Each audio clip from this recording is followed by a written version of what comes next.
second episode, Mining in Space. A podcast about mining in space. And we're going to get to the actual mining in space soon. But today I thought I'd start us out with a subject I've been thinking about. It's time for us to start thinking differently about space. Like right now everybody thinks of the term of like NASA or the cosmonauts from Russia. It's all scientific, some commercial uses, mostly research. And I get that. It's expensive. It's been really restrictive in the past. Only governments pretty much could do it up until recently. Thanks to like SpaceX leading the way. And even like Rocket Lab and Blue Origin coming up behind them. All these people will lead to more industrial establishment in space. And that's something we need to start thinking about. I'm not saying we're going full on Expanse yet. I don't know if you've seen that series. There's a lot of people live in the belt. They work, industry, stuff like that. So that was pretty cool about that. I mean, there's all other backstory. Like, that's a good show. If you haven't checked it out, worth a watch. Excuse me, sorry. My San Antonio dew.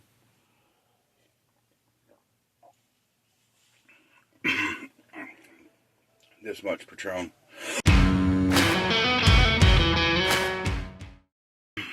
Rest Mountain Dew.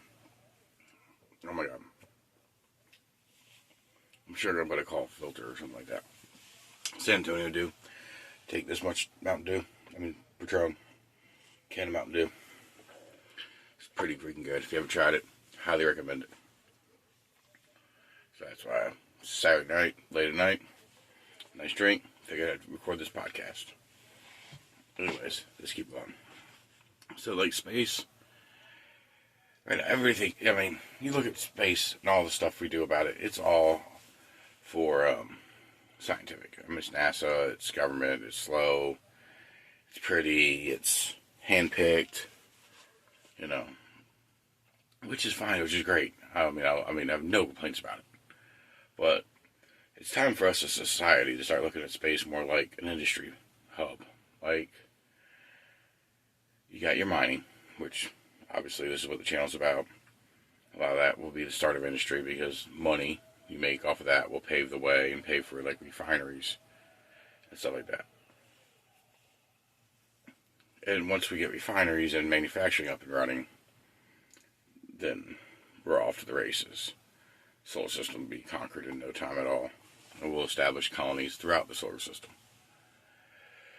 But to do that, we got to once again stop thinking space in terms of NASA. Like the movie The Martian. Great movie. Love that movie. I mean, other than the beginning, it's a great movie. The beginning's fine, it's just, come on. If you could fly without the nose of a spaceship, I don't think, the wind's going to knock over the spaceship standing up. Especially if you anchored it. It had been anchored because it was set there early on.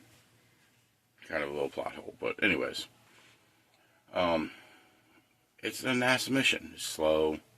Every couple years, they send a new crew. It takes 20 years to explore anything.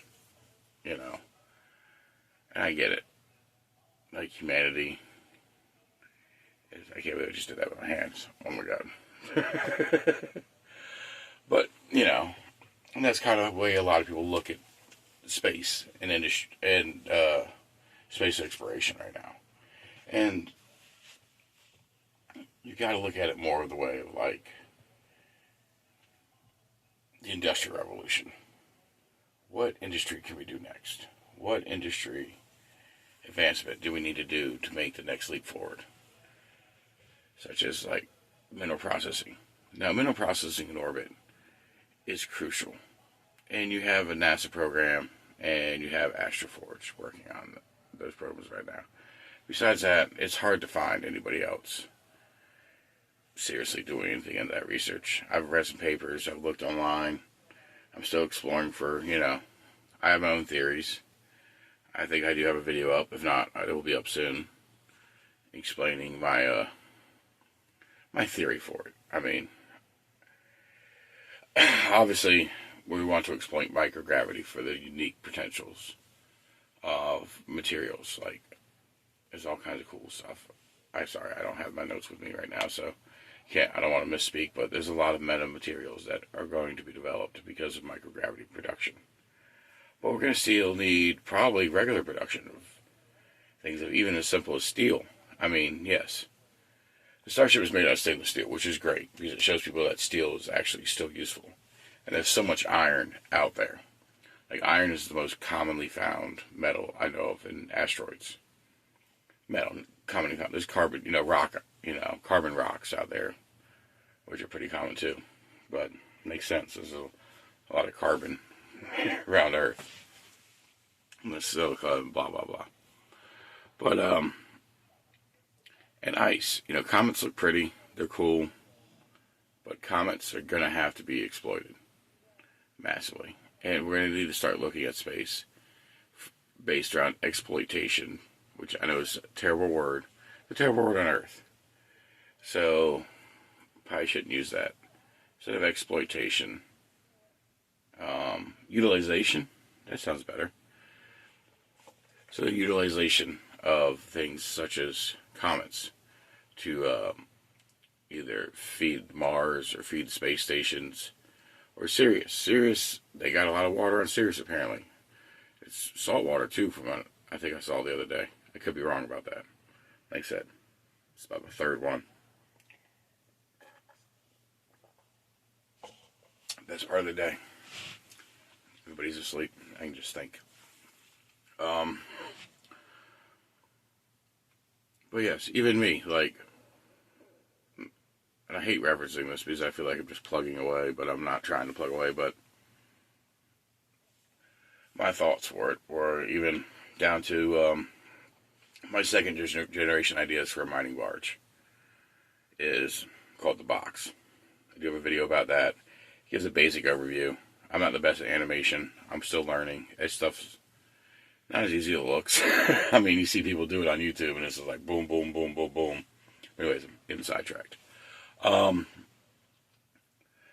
the barge is the box. The box is a box because it's easy to reassemble in space. I mean, you don't have any drag for air, so make it the easiest way to build on Earth. Pack it and maximize the space of packing it or starships, shipping it up to orbit. Also have a video about a starship, using starships to build a space shipyard to reassemble these and eventually build other ships for contract. Expo Soul. So, and that's something we got to start looking towards. We got to look, anyways, like the box. It's designed just to go out there, suck up a lot of minerals, bring it back to a space station, reprocess, and keep building. Like, I'll admit, I kind of lost track of thought right there, so we'll keep going. But, oh yeah, the box story. Well, when you think about who you get a staff on a starship for long periods of time, normally we think about these NASA people, ace fighter pilots. Well, you'd want one of them for a pilot, no matter what. Let's just be honest. Retired fighter pilots or people like that want to do is fly a big spaceship. Those are the people you want. You definitely want them. But how about the other crew? You're going to need engineers. Well, like the Star Trek engineer. Not exactly, but you know what I'm saying. The guys that fix the stuff, keep the ship running, keep the maintenance up, this, that, and the other. You're going to need miners, people to operate the mining equipment and keep that running and monitor all that stuff. Well, who are you going to use for that? Well, obviously, the fighter pilots are fighter pilots. That's, until you get the second and third generation going of these starship captains. But I always have this theory. I might get some flack for it, but I might not. Vets that have lost limbs during war, especially people that have lost legs. Vets are usually pretty reliable people. They've already, they've been through war. Space ain't shit. Then, especially people that have amputees. I mean, that's gotta suck, walking around prosthetics all the time. In space, all you need is your arms. Hell, you could use one arm, probably. I mean, that sounds fucked up. So, I mean, no offense by this stuff, people. Um,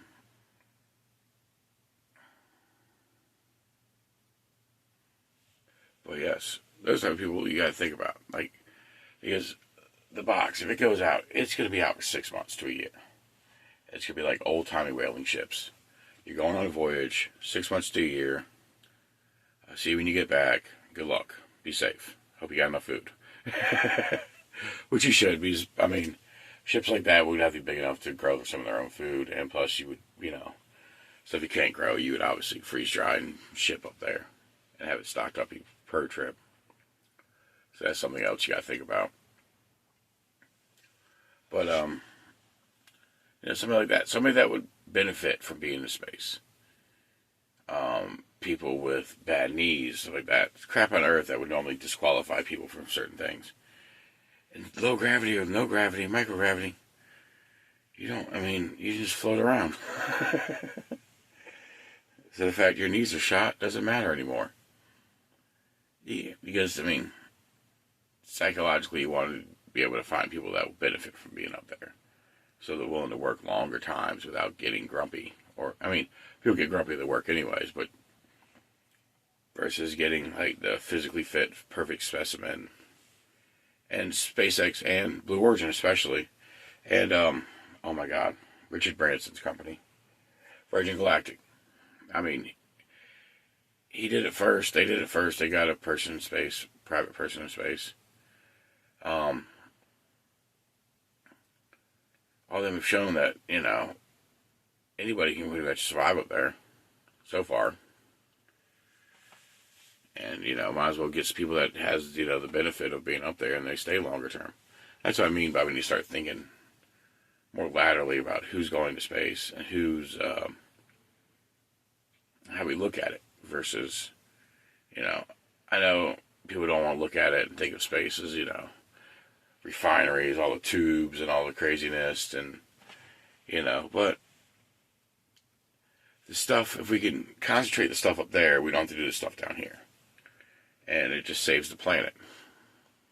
And I am not an eco-warrior by any stretch, but I do love this planet. I'm not the biggest fan of, the global warming rhetoric out there and this, that, and the other. But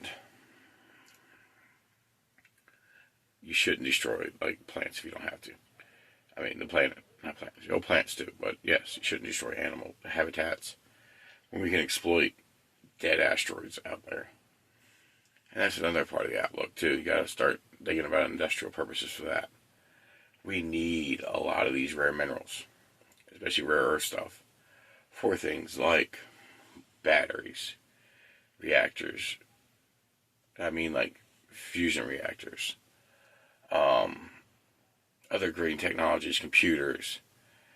These quantum computers require a lot of, expensive minerals that need to be precisely made.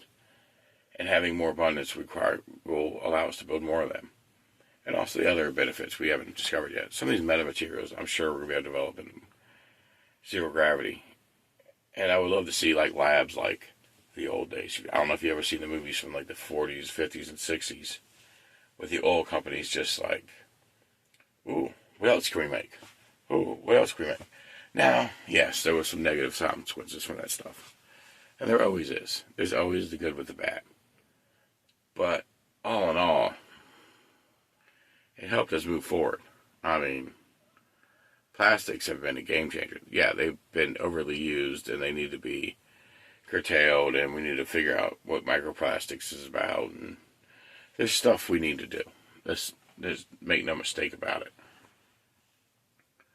But other parts of it, when it's done responsibly, it's good. It's fine. If it's, it's done responsibly. But the problem is it hasn't been done responsibly.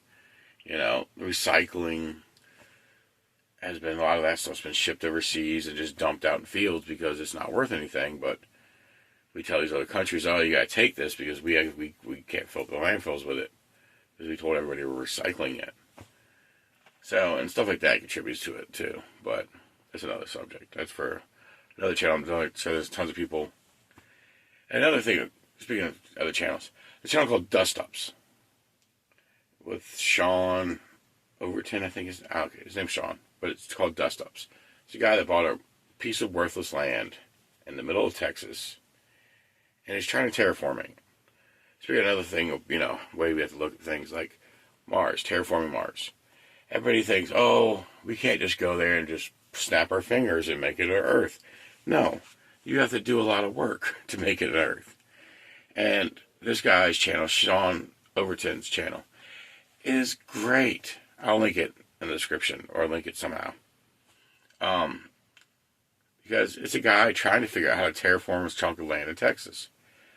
And he's learning about all the stuff to, improve his dirt. And when we go to places like Mars, or even if we go to like the moon and you want to, try growing some stuff on the moon, you could probably try using some of the moon dirt. I mean, dirt's heavy and bulky. Like, shipping that up would be ridiculously expensive. Especially, you got compost and everything like that.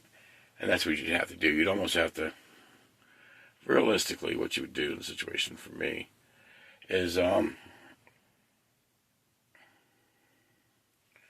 do hydroponics at first, and then generate the leaf material to start making compost, to generate the dirt, to make it more sustainable over time. Mars, I got tons of stuff about Mars in my head because, I ain't gonna lie, deep down, a long time ago, I was like 27 years old, I had a design for a rocket motor, plasma microwave thingamabobber. It kind of worked, but anyways, I constantly thought about being the first person on Mars just so I could terraform it. Plus, I wanted to get the piece of land that after we put the water on it, and the ocean fills back up, it's most likely where the, water's going to land, rainy, so we can have like a tropical place, farm. But I think Musk is going to beat us to Mars, beat everybody to Mars, especially since I'm trying to be customer Musk.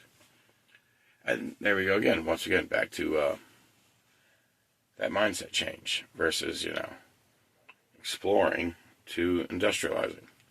Exploring is great. We still need to explore. And we need to make sure that once asteroid mining begins and other industrial things, when we start exploring the belts, there's a way to share what we find. Yeah, if you find a rock, you should get some sort of exclusionary zone where it's like, all right, I just discovered this. For the next 3 months, it's mine, exclusively. Or, unless you colonize it. I think, colonization is something we need to talk about for that, too. It is like, if you go to a rock and put a colony on it, put 20, 30 people on it, they're living there, and mining it, obviously. But also, establishing the presence. That's your rock as long as it's colonized. But if you abandon it, fair game.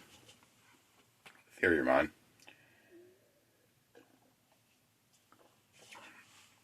What else we got? Yeah, I'm a little toasty, but I'm going to keep it going.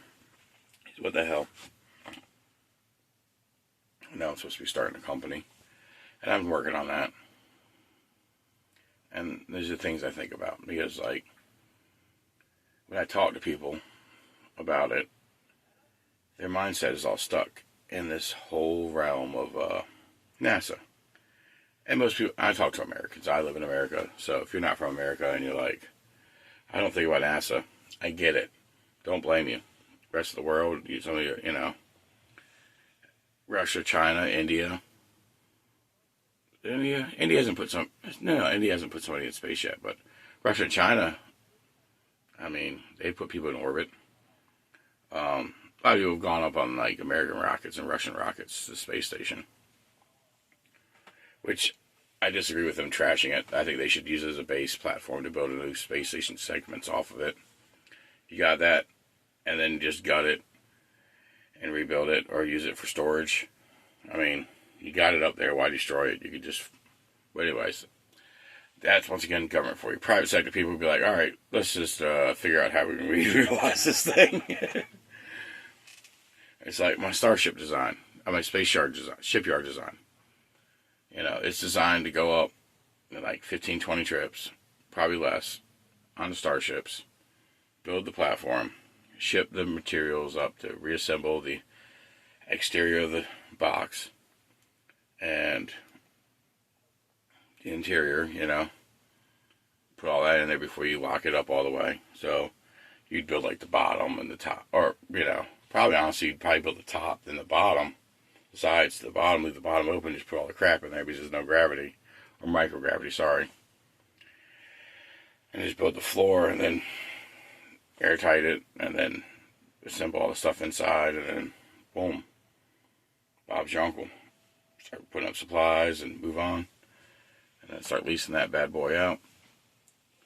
I mean, stuff like that is stuff we need to start thinking about doing. It's just so frustrating to see people be like, oh, that's still 100 years away. It's like, no. It shouldn't have been. It should have been 20 years ago. You know? And then, like, moon. I mean, some people treat it like it's going to be Antarctica. Some people treat it like it's going to be, you know, the end of space, in the first season of Space Force where they're fighting on it. And that's another reason why we need to stop thinking about it in terms of governments on Earth and start thinking of more of like individual corporations and stuff like that, going out there and exploring it. Is governments are going to fight over this crap. Corporations probably going to fight over it. I mean, there's a game called EVE Online. I don't know if you played it, but that's what that's based around. And it does happen, but excuse me. For the most part, corporations, I feel, will actually be better off because they have a lot more to lose. Governments could stay. Corporations could fail. If you're a dick, nobody's going to let you land on Earth. And once we start colonizing and space in general, get shipyards up there, I think another thing we're start seeing is more peace on Earth because who's ever got the most spaceships wins. Because it's a lot easier to just drop shit from orbit. Another reason why we need to start thinking about corporations versus governments. Because space does not need to be a battle zone. And a lot of us think of it that way.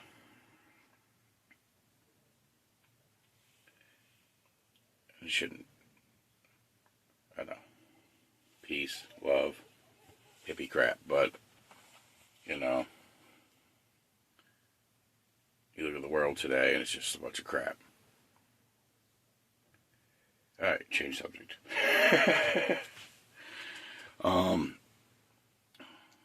Let's see here. I think that's pretty much the basics on that. I mean, shooting from my head, clearly drunk. Still probably going to upload this because what the hell? I mean,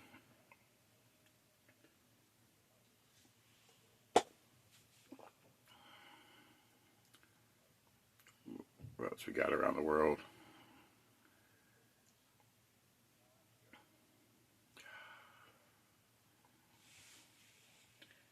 You know, what I'd like to see though is other countries start approaching SpaceX to get, you know, their own astronauts in space. Or start looking at this.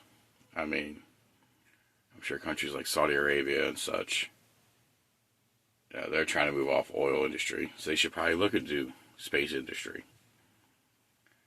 And, you know, Japan. Well, Japan's a mighty country still, don't get me wrong, but it's, I think it's Korea, South Korea, I mean, North Korea, I always thought North Korea would be a cool way to approach them, peace through space exploration. Be like, yo, dude, instead of spending money on these nukes, let's spend money on getting your ass asteroid mining and feeding your people. I mean, why not? But I don't see that happening. These dictators are dictators. I mean, but, sorry, going on political rant. Not even political, just freedom-loving rant. But, yes. What else defense industries.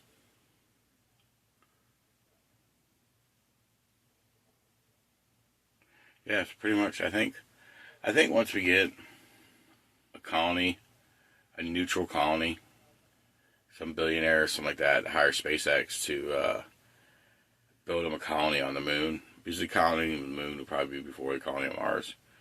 I don't know. Probably not with Musk. But the moon, you don't have to wait for the transverse. And establishing a government.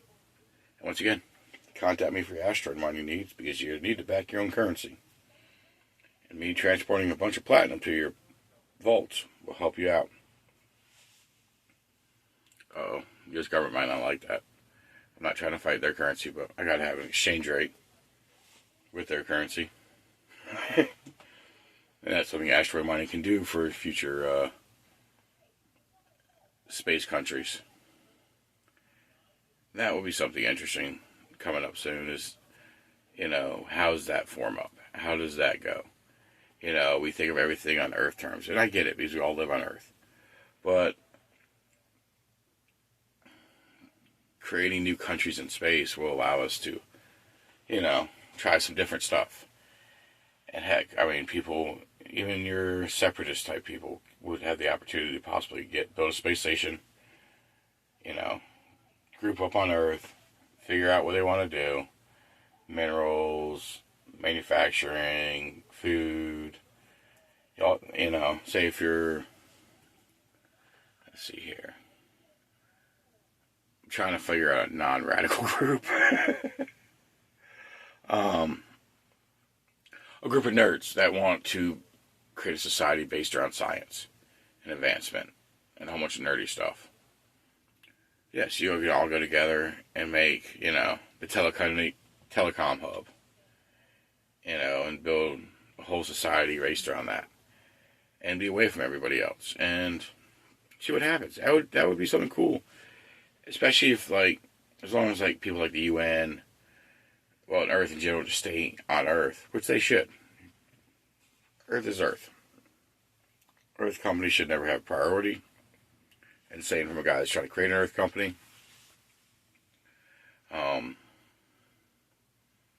Because once we move to the solar system, the squabbles of Earth can never lead to squabbles in space.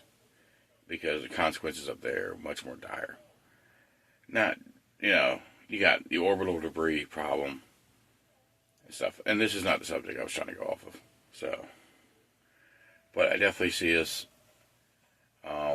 needing to start looking at the space more of an industrial way versus a scientific exploration way. We still need exploration. We still need science. But we still need to start looking at it differently from Earth so that we can start exploiting it and utilizing it to benefit Earth, to protect Earth, to keep Earth this beautiful blue marble in the sky. And I thank you for watching. Once again, please check out. This is an old merch shirt. I don't know if you can see the crap on it. The other day, my daughter wanted highlights.